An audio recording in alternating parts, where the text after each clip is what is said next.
अमेरिकी राष्ट्रपति Donald Trump ने साफ शब्दों में कह दिया है कि पागलों के हाथ में एटम बम नहीं दे सकते हैं। और इसी एक बयान ने यह स्पष्ट कर दिया कि अमेरिका अब किसी भी कीमत पर ईरान को परमाणु शक्ति बनने से रोकना चाहता है। हम अपने दर्शकों को बता दें, दूसरी तरफ ईरान भी अपने शर्तों से पीछे हटने को तैयार नहीं दिख रहा। हॉर्मुज स्ट्रेट जैसे दुनिया के सबसे महत्वपूर्ण समुद्री व्यापारिक मार्ग पर संकट गहराता जा रहा है।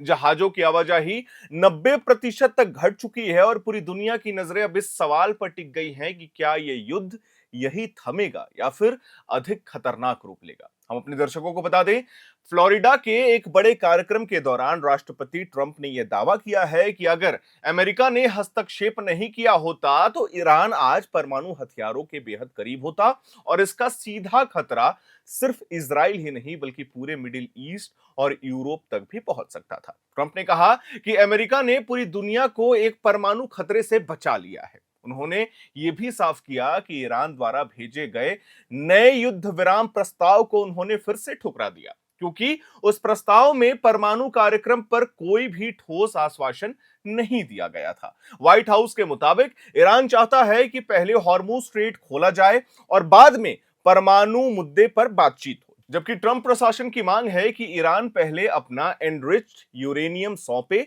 और परमाणु कार्यक्रम पर स्पष्ट समझौता करे। यानी अमेरिका अब अधूरे समझौते के मूड में बिल्कुल भी दिखाई नहीं दे रहा। पिछले 24 घंटों में इस युद्ध को लेकर कई बड़े घटनाक्रम सामने आए हैं। चलिए एक एक करके बताते हैं। ट्रंप ने यह भी कहा कि उन्हें ईरान के खिलाफ सैन्य कार्रवाई के लिए संसद की मंजूरी लेने की जरूरत नहीं है और जो लोग इसकी मांग कर रहे हैं वे राष्ट्रीय हित को नहीं समझते। व्हाइट हाउस ने अमेरिकी संसद को यह भी बता दिया है कि ईरान युद्ध समाप्त हो चुका है। हालांकि अमेरिकी सेना अब भी पूरे क्षेत्र में सक्रिय है। इसके साथ ही अमेरिका ने उन कंपनियों को भी चेतावनी दी है जो ईरान को हॉर्मुज स्ट्रेट से गुजरने में आर्थिक सहायता दे सकती हैं। अमेरिका ने बड़े साफ शब्दों में यह कहा है कि ऐसी कंपनियों पर कड़े प्रतिबंध लगाए जा सकते हैं। इस बीच हॉर्मुज में जहाजों की आवाजाही लगभग ठप हो चुकी है। पहले जहां रोज करीब 130 जहाज यहां से गुजरते थे, अब संख्या घटकर 7 से 10 हो गई है। इसका सीधा असर वैश्विक तेल बाजार पर पड़ सकता है, क्योंकि दुनिया की बड़ी ऊर्जा आपूर्ति इसी रास्ते से गुजरती है। भारत में भी संकट देखने को मिल रहा है। स्थिति की गंभीरता का अंदाजा इस बात से लगाया जा सकता है कि अमेरिकी सेंट्रल कमांड ने राष्ट्रपति ट्रंप को ईरान के खिलाफ संभवित नए सैन्य हमलों के विकल्पों की विस्तृत जानकारी दी है। यानी भले ही अमेरिका सार्वजनिक रूप से युद्ध खत्म होने की बात करे, लेकिन सैन्य दबाव पूरी तरीके से बरकरार ही है। ट्रंप ने अपने सोशल मीडिया पर ताश के पत्तों की तस्वीर पोस्ट करते हुए लिखा, I have all the cards. आप ये तस्वीर देख सकते हैं, जिसका सीधा संदेश ये था कि राजनीतिक बढ़त फिलहाल अमेरिका के पास है और युद्ध में भी वो आगे है, लेकिन जमीनी हालात इससे कई अधिक जटिल हैं। ईरान के भीतर भी हालात लगातार तनावपूर्ण बने हुए हैं। हम आपको बता दें, जाजन फ्रांस में हुए एक बड़े विस्फोट में आईआरजीसी यानी कि इस्लामिक रेवोल्यूशनरी गार्ड कॉर्प्स के 14 सैनिक मारे गए, जबकि 2 घायल हुए हैं। आधिकारिक तौर पर इसे पुराने हथियार निष्क्रिय करने के दौरान हुआ हादसा बताया जा रहा है, लेकिन यह घटना इस बात का संकेत भी देती है कि ईरान पर अंदरूनी सैन्य दबाव भी बढ़ रहा है। हम आपको बता दें, वॉल स्ट्रीट जर्नल की रिपोर्ट के मुताबिक अमेरिकी समुद्री नाकेबंदी ने ईरान की राजनीतिक स्थिति को पूरी तरीके से कमजोर किया है और अब तेहरान नए जवाबी विकल्प तलाशने में जुटा हुआ है। सीएनएन की रिपोर्ट के अनुसार ट्रंप ने यह भी स्पष्ट कर दिया कि अमेरिका जल्दबाजी में युद्ध खत्म नहीं करेगा। उनका मानना है कि अगर बिना स्थायी समाधान के समझौता होता है तो आने वाले कुछ वर्षों में यही संकट फिर से दोबारा खड़ा हो जाएगा। यानी ट्रंप प्रशासन इस बार ऐसा समझौता चाहता है जो ईरान की परमाणु जो भी शक्ति है वो पूरी तरीके से रुक जाए। लेकिन यही रणनीति सबसे बड़ा खतरा भी पेश करती है, क्योंकि अगर ईरान को पूरी तरीके से घेर लिया गया तो वो अपने फ्रांसी नेटवर्क्स यानी कि जो क्षेत्रीय सहयोगी हैं उनसे मदद नहीं ले पाएगा और वो बड़ा जवाब भी दे सकते हैं। हम आपको बता दें, इजराइल पहले से हाई अलर्ट पर है। खाड़ी देश चिंतित हैं।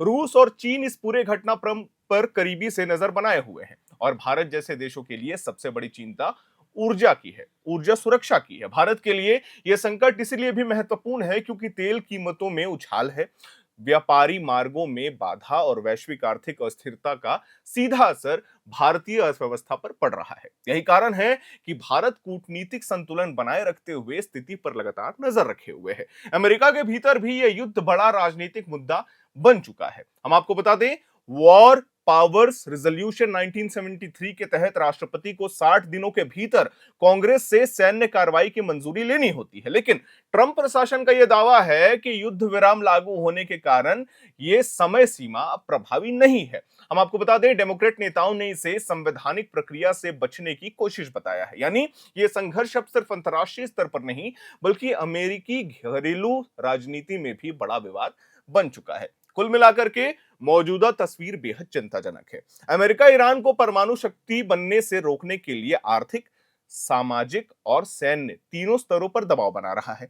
ईरान बातचीत चाहता है लेकिन अपनी शर्तों पर चाहता है। इजराइल सुरक्षा को लेकर किसी भी जोखिम के पक्ष में वो नहीं जाना चाहता और दुनिया इस पूरे संघर्ष के आर्थिक, सामरिक और मानवीय परिणामों को लेकर चिंतित है। अगर परमाणु मुद्दों पर समाधान नहीं मिलता तो ये युद्ध फिर से सैन्य अभियान में बदल सकता है और अगर हॉर्मुज स्ट्रेट पूरी तरीके से बाधित हुआ तो इसका असर केवल मिडिल ईस्ट तक नहीं बल्कि पूरी दुनिया की अर्थव्यवस्था को पूरी तरीके से, यकीन मानिए, हिला सकता है। फिलहाल ट्रंप का संदेश बिल्कुल साफ है, पीछे हटने का सवाल नहीं है, लेकिन सबसे बड़ा सवाल यही है कि क्या ये आक्रामक राजनीति या रणनीति वास्तव में दुनिया को सुरक्षित बनाएगी या फिर ये एक और बड़े वैश्विक संकट की शुरुआत साबित होगी। मिडिल ईस्ट की आग फिलहाल नियंत्रित दिख सकती है, दिखने में आपको लगेगा कि सब कुछ आसान है, लेकिन इसके नीचे सुलग रही राजनीति पूरी दुनिया के लिए गंभीर खतरा बन सकती है। आने वाले दिनों में क्या क्या फैसले होंगे, ईरान, इजराइल या अमेरिका किस दिशा में जाएगा, कौन सा दिशा तय किया जाएगा,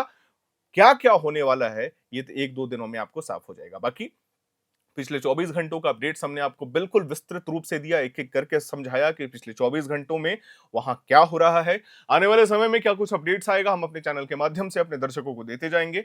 वीडियो को लाइक करें, शेयर करें, हमारे चैनल को सब्सक्राइब करें। कैमरे के पीछे मौजूद है मेरे सहयोगी अभिषेक मुकुंद, मेरा नाम है हर्षित और आप देख रहे हैं एयर नाउ।